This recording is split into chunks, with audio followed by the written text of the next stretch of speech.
So if you wouldn't mind sharing a miss or two along the way and something you learned from it. Yeah. Yeah, I mean, there's so many misses, right? I've done so many, even not in a huge period of time, but so many different things. And I mean, we could do a whole show on misses, I think.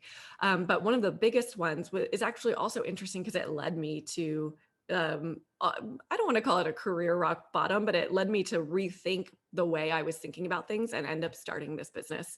So it was a huge blessing, it turned out to be.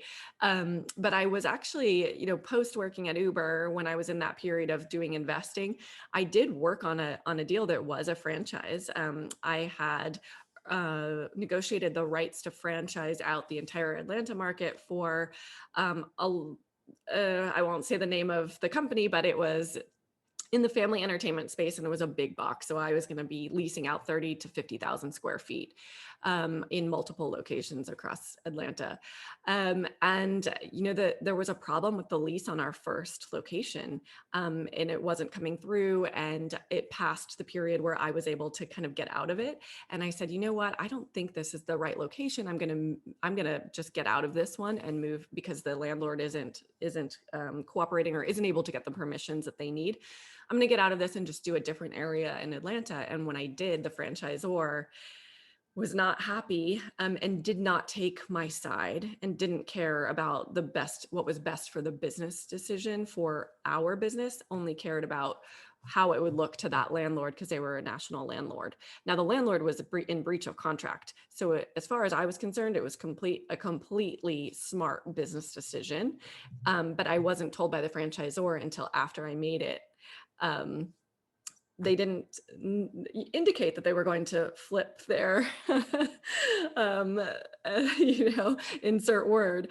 Anyway, basically the whole thing sort of failed spectacularly. I got out of it, and the learning was like, I had some slight misgivings about the franchisor team before that. And one of them was because I knew how strict the laws were about how much information you're supposed to give franchisees.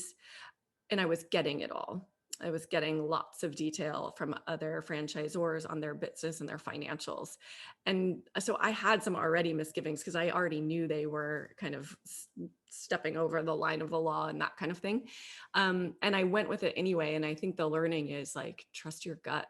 The people that you're working with are the most important thing. And so same in my business now. Like, I don't need every single trip. I don't want to work with clients who are not respectful of me and my team. And so I apply the same rules today, right? Like, we want to work with amazing people that we can help have amazing experiences, who value us as much as we value them.